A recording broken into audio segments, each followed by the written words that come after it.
महाराष्ट्र राज्याचे मुख्यमंत्री तसेच सोलापूरचे पालकमंत्री, जिल्हाधिकारी सोलापूर आणि तहसीलदार बार्शी यांना अतिवृष्टीमुळे ओला दुष्काळ जाहीर करण्याबाबत आणि शेतकऱ्यांसह सर्वांना मदत मिळण्याबाबत निवेदन देण्यात आले। 15 मे 2025 पासून आतापर्यंत जोरदार पाऊस झालेला असल्यामुळे शेतकऱ्यांचे प्रचंड नुकसान झाले आहे। त्यामुळे शेतकऱ्यांसह सर्व नुकसानधारकांना भरपाई मिळावी। शेतकऱ्यांना सरसकट हेक्टरी 50,000 रुपये, फळबाग धारकांना 1.5 लाख हेक्टरी, ज्यांच्या शेतातील माती अथवा ताल वाहून गेली आहे त्यांना हेक्टरी 2.5 लाख, ज्यांची जनावरे वाहून गेली किंवा दगावली आहेत त्यांना तातडीने मदत करावी, ज्यांची घरे पडली आहेत किंवा धोकादायक झाली आहेत त्यांना तात्काळ प्रधानमंत्री आवास योजनेतून घरकुल द्यावे। पुरामुळे ज्या ओढ्याच्या नदीचा प्रवाह धोक्याचा झाला आहे त्याची उन्हाळ्यात दुरुस्ती किंवा मजबूती करता आत्ताच मंजुरी द्यावी। शेतकरी कर्जमाफी सरसकट करावी। नवीन कर्ज कोणत्याही अटीशिवाय द्यावे। कर्जधारक नसणाऱ्याला सानुग्रह अनुदान द्यावे। विद्यार्थ्यांची फी माफ करावी।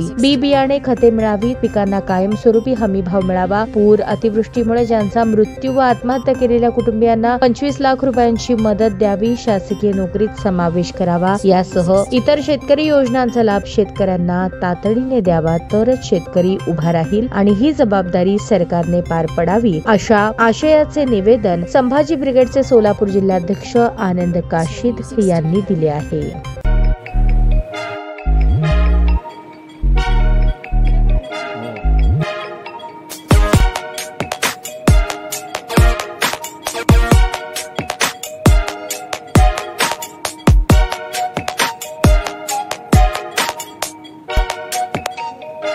सोलापूर शहरातील सुप्रसिद्ध हॉस्पिटल म्हणजे सेंट्रल मल्टी स्पेशालिटी हॉस्पिटल मागील अनेक वर्षापासून सेवा बजावत आहे। 24 तास इमर्जन्सी सर्व्हिस, मॉडर्न टेक्नॉलॉजी, अनुभवी डॉक्टर्स तसेच अत्याधुनिक तंत्रज्ञान सुविधांनी सुसज्ज स्त्रीरोग प्रसूती विभाग, ऑर्थोपेडिक विभाग, मेडिकल विभाग आणि इतर एकमेव नाव म्हणजे सेंट्रल मल्टी स्पेशालिटी हॉस्पिटल।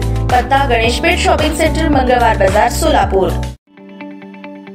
ताज्या बातम्या पाहण्यासाठी प्राईम महाराष्ट्र न्यूज चॅनलला सबस्क्राईब करा।